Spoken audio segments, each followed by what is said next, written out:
La vida es verdaderamente misteriosa e impredecible, capaz de sorprendernos cuando menos lo esperamos.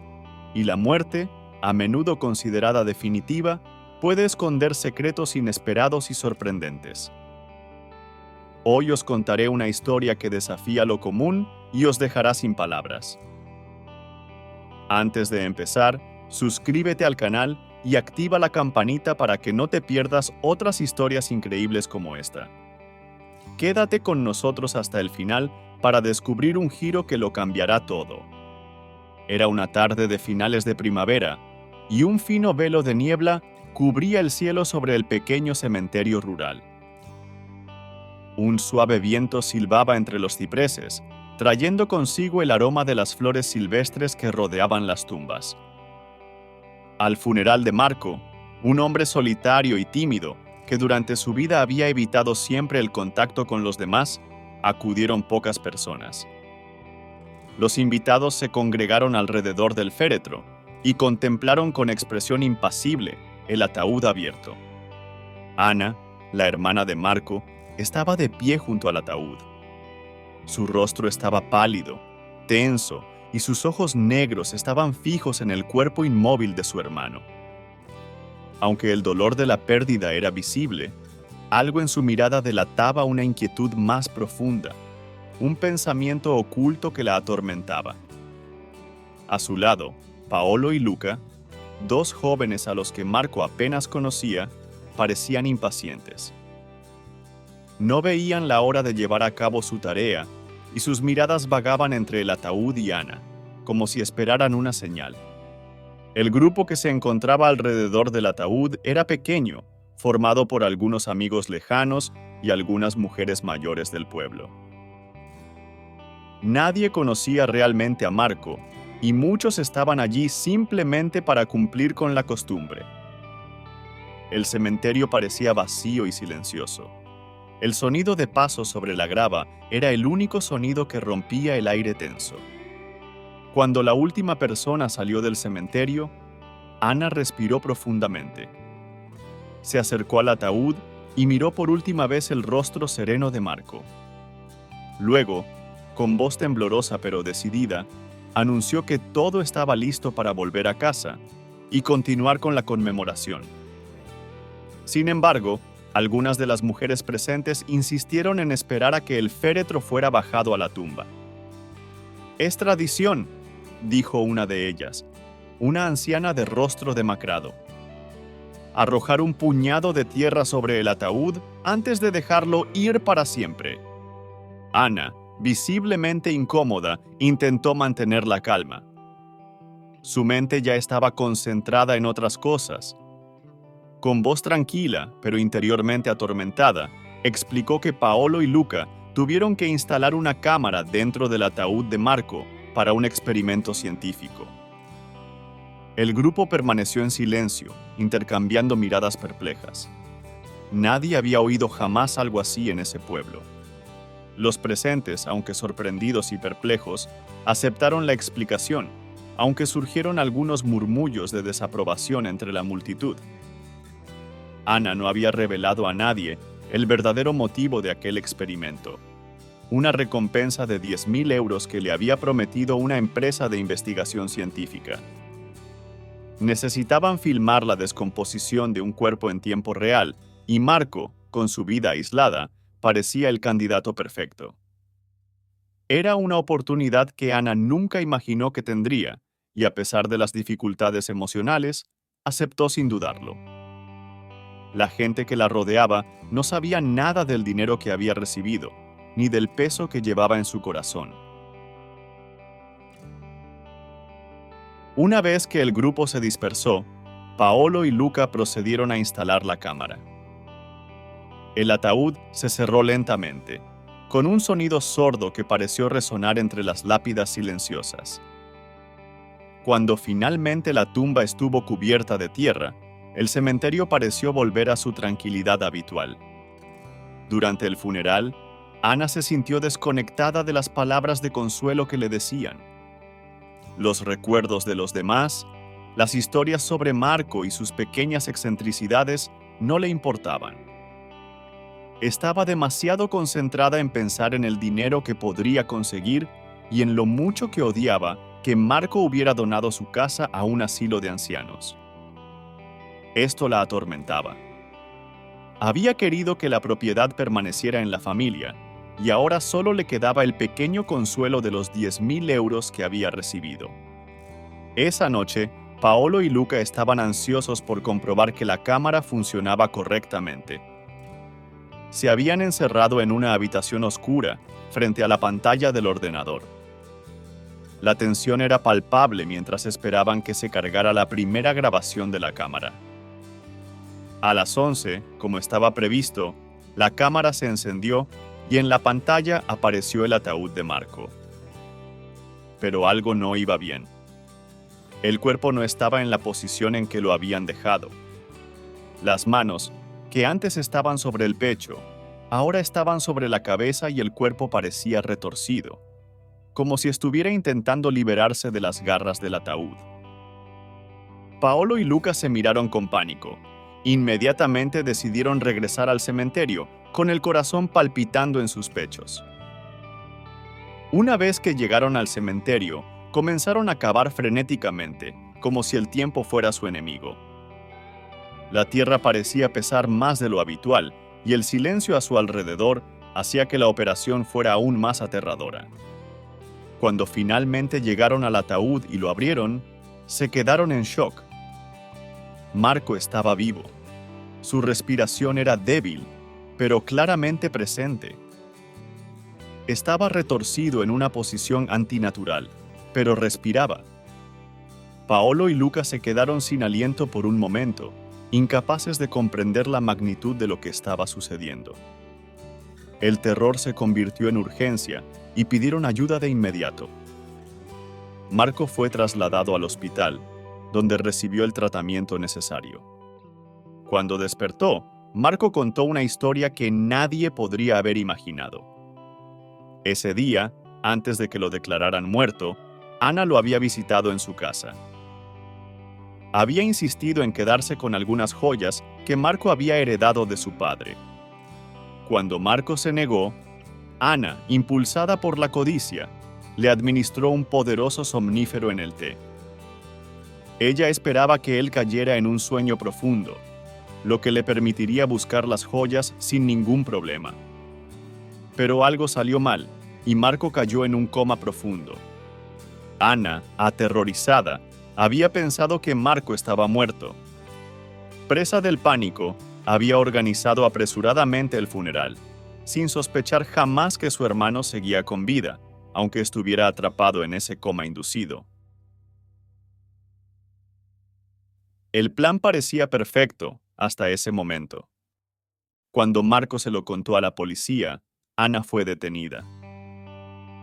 A pesar de la gravedad de sus actos, en el fondo Marco no quería que su hermana sufriera un castigo demasiado severo. Tal vez, en su dolor, quería creer que ella también podría tener una segunda oportunidad, igual que él. Gracias a su persistencia, Ana recibió una sentencia reducida, aunque el peso de lo que había hecho la acompañaría por el resto de su vida. Tras recuperarse por completo, Marco tomó una decisión importante: donar las preciosas joyas de la familia, las que tanto deseaba Ana, a una organización benéfica que apoyaba a niños con cáncer. Para él, esos bienes materiales ya no tenían ningún valor. Comprendió que la verdadera riqueza no era poseer objetos preciosos, sino vivir una vida llena de sentido. Se retiró a una vida sencilla, dedicándose a la pesca, una pasión que siempre había cultivado, pero que, hasta ese momento, nunca había considerado como una vía de escape a su soledad. Ahora, con el viento acariciando su rostro y el agua tranquila ante él, encontró una paz que nunca había conocido.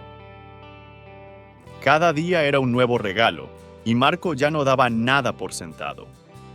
Cada vez que lanzaba su caña al agua, pensaba en la segunda oportunidad que le habían dado, en lo afortunado que era de seguir con vida. Sus días transcurrían en una nueva serenidad, hecha de silencio y pequeños momentos de reflexión. Las suaves olas del lago frente al que pasaba casi todas las mañanas lo hipnotizaban. El canto de los pájaros lo acompañaba mientras lanzaba el anzuelo y Marco se sentía finalmente en paz. Ya no había preocupaciones relacionadas con los bienes materiales ni conflictos familiares que lo atormentaran. Había comprendido que la vida, con sus dificultades y sorpresas, le había concedido una segunda oportunidad y no quería desperdiciarla. Pasaron los meses y Marco había construido una rutina hecha de sencillez y dedicación. También había decidido dedicarse a ayudar a los más necesitados. Cada semana iba a un pequeño hospital cerca de su pueblo, donde visitaba a niños enfermos. El dinero que ganaba con la venta de sus joyas no era solo un acto de caridad. Para Marco, era una manera de dar sentido a esa vida que por un momento se le había escapado de las manos. A los niños les encantaba escuchar las historias que Marco les contaba. Historias de aventuras increíbles, de mares lejanos, de piratas y de tesoros escondidos. En sus ojos brillaba una luz de esperanza, y Marco sentía que, aunque su vida había estado marcada por un profundo dolor, ahora por fin había encontrado un propósito. Ya no eran los bienes materiales los que definían su felicidad, sino la capacidad de dar una sonrisa y un poco de consuelo a quienes lo necesitaban. Un día, mientras estaba en el hospital para su visita habitual, una niña llamada Sara le pidió que le contara una historia diferente a las habituales. «Hoy no quiero oír hablar de piratas», le dijo con una dulce sonrisa. «Cuéntame una historia sobre un milagro». Marco se detuvo, desconcertado por la petición. Su mente se remontó al pasado, al día en que había abierto los ojos dentro del ataúd, todavía con vida. Tal vez, pensó, el milagro del que hablaba Sara era su propia vida. Marco comenzó a contar una versión sencilla y delicada de su historia, adaptándola a los oídos de la niña. Había una vez un hombre que había vivido una vida difícil, siempre solo, siempre triste. Un día, ese hombre se quedó dormido y todos pensaron que nunca más despertaría. Pero sucedió algo extraordinario. Mientras dormía, alguien allá arriba, en las estrellas, decidió que su hora aún no había llegado. Entonces, después de mucho tiempo, el hombre despertó y comprendió que la vida le había dado una segunda oportunidad para hacer el bien. Sara escuchó atentamente y cuando Marco terminó, le sonrió y le dijo: «Tal vez ese alguien que decidió despertarlo sea el mismo que nos vigila todos los días». Esas palabras tocaron profundamente el corazón de Marco. Sonrió, acarició la cabeza de la pequeña y prometió que volvería a visitarla pronto. Esa tarde, mientras estaba sentado en el porche, contemplando el reflejo del atardecer en el agua, Marco se encontró reflexionando sobre lo que Sara le había dicho. Tal vez, pensó, había una razón por la que la vida le había dado esa segunda oportunidad. Tal vez él estaba destinado a ser un guía, un faro para aquellos perdidos en las oscuras aguas de la vida. Sara, con su voz suave y tranquilizadora, siempre le había dicho que todo sucede por una razón, y tal vez era hora de aceptar ese concepto. La brisa de la tarde era suave y traía el aroma salado del agua y el sonido de las hojas al moverse suavemente. Mientras Marco miraba a lo lejos, sintió que una sensación de paz llenaba su corazón. La vida le había quitado tanto, pero al mismo tiempo le había dado la oportunidad de reflexionar, de crecer y sobre todo, de empezar de nuevo.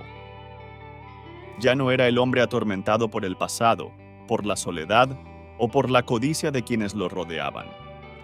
Mientras reflexionaba sobre estas cosas, su mente volvió a Sara, su amiguita, quien le había hecho pensar.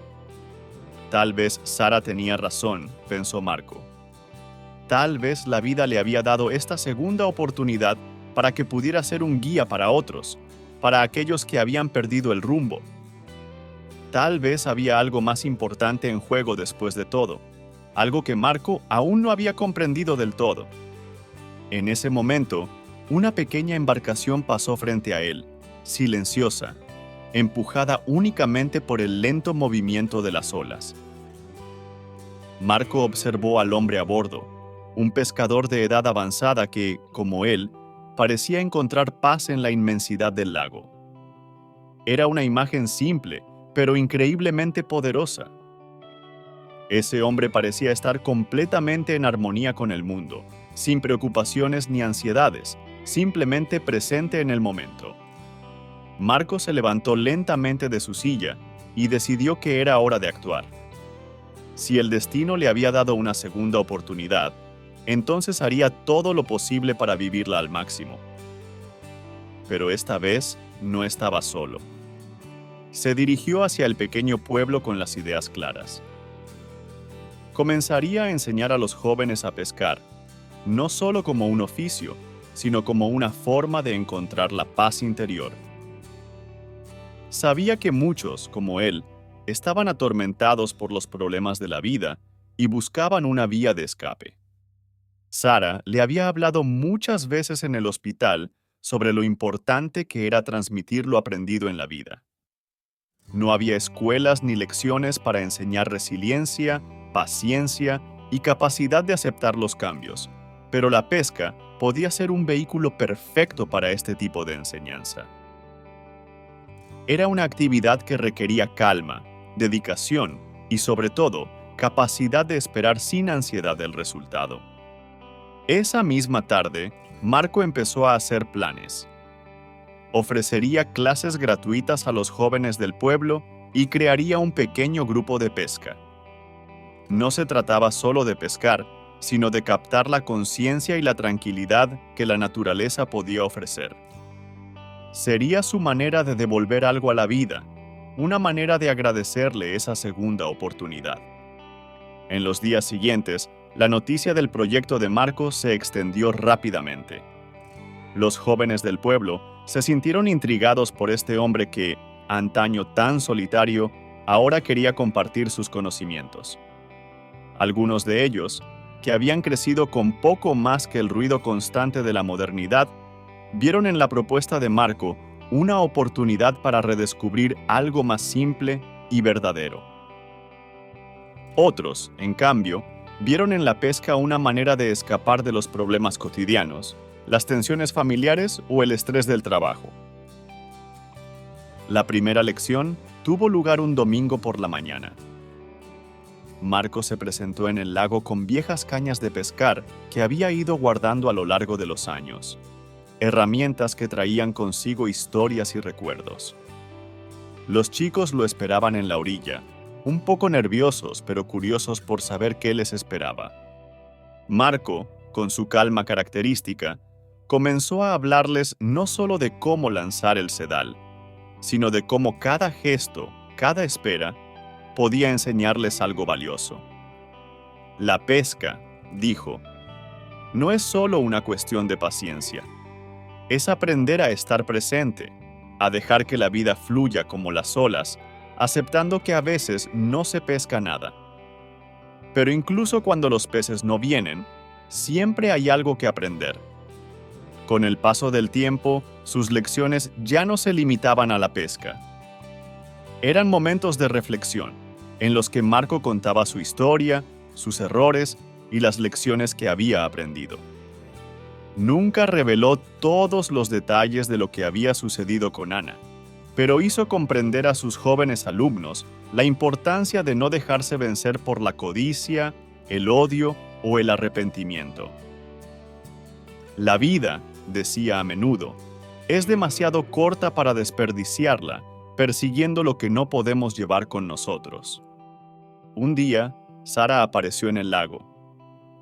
No se habían visto en semanas y Marco se sorprendió, pero se alegró de verla. Estaba mejor. «Entonces, ¿cómo va tu proyecto de maestro pescador?», le preguntó con una sonrisa. Marco se limitó a sonreír. «Está bien, Creo que todavía tengo mucho que aprender, pero es un buen comienzo. Sara lo miró por un momento y luego dijo: Sabes, Mark, nunca te lo dije, pero creo que estás exactamente donde debes estar. Hay pocos hombres que tienen tu sabiduría, y aún menos que estén dispuestos a compartirla. Marco la miró con cariño. Era cierto, la vida le había dado una segunda oportunidad, y esta vez no la iba a desaprovechar. Lo que había comenzado como un simple proyecto de pesca se había convertido en algo mucho más profundo. Se había convertido en un mentor, no solo para los jóvenes del pueblo, sino también para sí mismo. Finalmente había encontrado su lugar en el mundo, un lugar donde podía vivir en paz, ayudando a otros a hacer lo mismo. Aquella tarde, cuando el sol se ponía sobre el lago y el cielo se tornaba anaranjado y rosado, Marco sintió una profunda gratitud. La vida le había demostrado que, incluso en los momentos más oscuros, siempre había una luz dispuesta a guiarte para salir de la oscuridad. Y para él, esa luz era la sencillez, la naturaleza y el deseo de compartir con los demás lo que había aprendido. Llegados a este punto de la historia, nos gustaría saber qué pensáis vosotros. ¿Creéis que Ana merecía un castigo mayor o que Marco tenía razón en ser misericordioso? Escríbelo en los comentarios. Además, os invitamos a darle a me gusta, suscribiros al canal y activar la campanita para apoyarnos. Un año después, Paolo y Luca decidieron revisar las grabaciones del experimento. Quedaron atónitos al descubrir que todas las noches, a la misma hora, la cámara captaba una sombra ligera que se movía alrededor del ataúd vacío. Quizás fue una señal de que la vida, incluso después de la muerte, puede reservar sorpresas inesperadas.